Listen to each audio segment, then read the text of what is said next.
செடியில தெரியுமா? கள்ளி செடி. யாருக்கு தெரியும்? சப்பாத்தி கள்ளி செடி. அதோட புழுலாம் இருக்கும், இவ்வளோ பேர் பட்டையா இருக்கும்.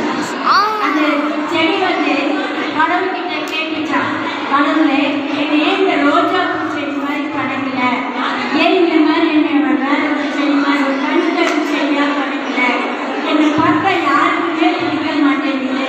ஒரு நாள் நான் என் முகம் பார்த்தேன், அழகா இருக்கு, தோற்றம் முள்ளுமுள்ளா இருக்கு, என்னை யாரும் விரும்ப மாட்டாங்க, என்னை யாரும் நேசிக்க மாட்டாங்க, நான் வேணும் சொல்லி யாரும் கிட்டப்பட வர மாட்டாங்க. அப்போ அந்த கணிச்செய்வது கடவுள்கிட்ட என்ன சொல்லிக்கலாம்? மனசுல இருக்க எல்லா கவலையும் கடவுள்கிட்ட சொல்லிச்சான். கடவுள் ஒண்ணுமே பதில் சொல்லையா. ஆண்டவர் என்ன செஞ்சிருப்பாரு? ஆண்டவர் என்ன செஞ்சிருப்பாருன்னா, யாராவது கேள்வி பதில் சொல்ல தெரியுமா? ஒரு கள்ளி செடி இருக்கு. கள்ளி செடின்னு எல்லாருக்கும் தெரியுமா தெரியாது? யாருக்கு தெரியாது? சப்பாத்தி கள்ளி செடி யாருக்கு தெரியாது? கவனிங்க, சப்பாத்தி கள்ளி செடின்னா யாருக்கு தெரியாது? பட்டையா இருக்கும், அந்த செடியில முள்ளுமுள்ளா இருக்கும், அதுல அந்த தண்ணியும் அதுல இருக்க பூவும் அதை என்ன பண்ண யாரும் அதை எடுத்து சமைக்க மாட்டாங்க, அதை யாரும் பயன்படுத்த மாட்டாங்க. இப்படி பட்டையா இருக்கும், முள்ளுமுள்ளா இருக்கும். அந்த செடி இலையில வந்து நல்ல நிறைய பெரிய பெரிய வரும், கிட்ட கூட யாரும் என்ன பண்ண மாட்டாங்க, விரும்ப மாட்டாங்க. அப்போ கடவுள்கிட்ட பூச்செடியை பார்த்து விரும்ப அறையில சுற்றுகிறாங்க. எனக்கு எந்த மரியாதையும் இல்லை, அப்படி மரியாதையே இல்லாத கடவுளே மனுஷங்க கேட்டான். ஆண்டவர் ஒண்ணுமே பதில் சொல்லிடலாம். இன்னைக்கு நம்ம வாழ்க்கைக்கு கூட ஏன் என்ன படைச்ச, என்னை விரும்புறவங்க யாரும் இல்லை, மற்றவங்க பார்க்குற பார்வையில் என்னை அழகா இல்லை, என்னை யாரும் நேசிக்க மாட்டேன்றாங்க, என்னை யாரும் புரிஞ்சுக்க மாட்டேன்றாங்க, என்னை யாரும் பயன்படுத்த மாட்டேன்றாங்க, என்னை யாரும் விரும்ப மாட்டேன்றாங்க, என்கிட்டயே அந்த மனதாருக்கு ஆற்றவே முடியாது.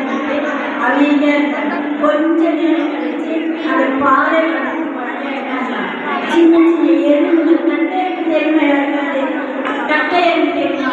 வண்டுகள் தெரியுமா? வண்டு தெரியுமா? கட்டையன்னு தெரியுமா? சின்ன சின்ன பூக்கள் தெரியுமா? பூச்சிகள் தெரியுமா? வண்டு தெரியுமா? வண்டு தெரியாத இல்லையா? வண்டு தெரியாதா?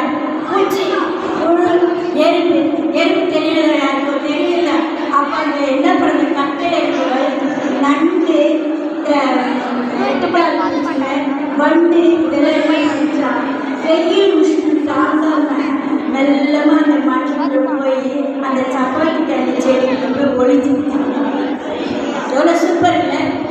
அது நினைச்சது நம்ம யாருக்குமே பயன் இல்லை, நம்ம யாரும் விரும்ப மாட்டாங்க, யாரும் பார்க்க மாட்டாங்க, நோய் கிட்ட யாரும் வர மாட்டாங்கன்னுட்டு வேதனையோடு இருந்துச்சான். கொஞ்சம் வெயிட் பண்ண ஆண்டவர் காட்டினாரா, பாரு பக்கத்தில் யார் இருக்கிறாங்க, பக்கத்தில் பெரிய பெரிய வண்டு, பெரிய பெரிய எறும்பு, பூச்சிகள் என்ன கொஞ்சம் வெயில், அந்த பாறையோட வெயில தாங்க முடியாம என்ன கொஞ்சம் வெயில், அதுக்கு தேவை நிழல், அதுக்கு தேவை தண்ணி. எந்த செய்யாது எனக்கு என்ன? ஹலோ கௌரி, உங்க வாழ்க்கையில இந்த கதை ரொம்ப ரொம்ப எந்த வயசுல அது எறும்பு நினைச்சுட்டான், அந்த வண்டு நினைச்சுட்டான். எனக்கு தேவை நிழல், அது எந்த செய்யாது எனக்கு என்ன? எனக்கு தேவை தண்ணி, எனக்கு எந்த மரம் வந்தது எந்த செய்யாது. ஏன் படிச்சுட்டு கிளாஸ் கவனிக்காம ஏன் அடிச்சுக்கிறீங்க? அப்ப என்ன பண்ணிச்சான், எனக்கு தேவை நிழல், சப்பாத்தி கழிச்சேன். யாருமே விரும்பாத எந்த மனுஷனும் அந்த சப்பாத்தி கல்வி செடிக்கு கீழே வண்டுகள் போச்சு, எறும்புகள் போச்சு, புழுக்கள் போச்சு, பலவித பூச்சிகளுக்கு அந்த செடி அடைக்கலமான ஒரு பட்டணமாக கடவுள் வச்சு. ஹல்லேலூயா. கேட்டீங்களா? இந்த கதை புரியுதா உங்களுக்கு? நம்ம கூட ஒதுக்கப்பட்ட பாலைவனத்தை யாராவது ரொம்ப பேர் வசிப்பாங்களா? வசிக்க மாட்டாங்க.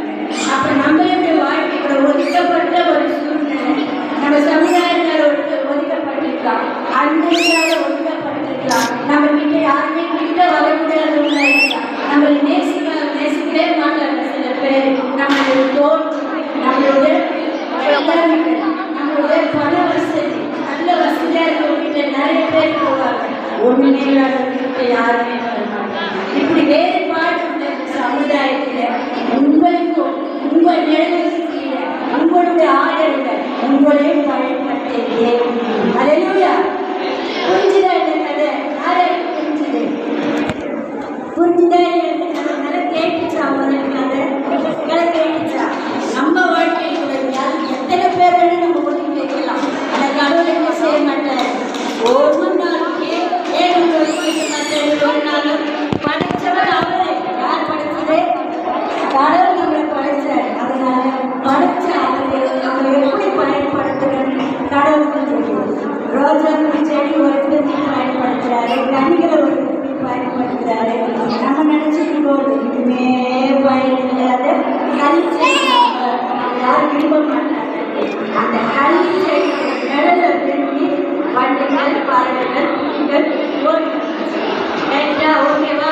கேட்காது. நம்ம நேரத்திலே கற்று கொண்டு வர எப்போ நம்ம ஜெபிக்கும் போது அந்த கல் செடி கடவுளுக்கு ஆண்டவரே என்னோட நிலைமை நான் இப்படி இருக்கேன்னு ஏப்பா என்னை படித்தேன். படித்தாங்க என்ன ஏப்பா இந்த பூமி போல, இந்த பறவை போல, இந்த மீனை போல, இந்த பூவை போல, இந்த கடலை போல, இந்த பழத்தை போல இந்த கனி செடிக்கு கடல் கட்டிக்கிட்ட பாடம் என்ன?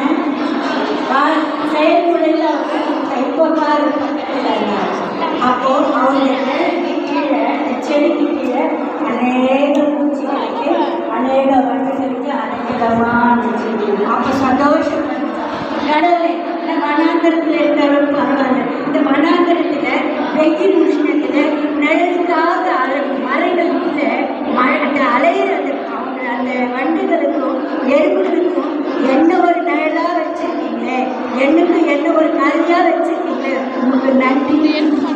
அலையா கொஞ்சம் பண்ணுவோமா?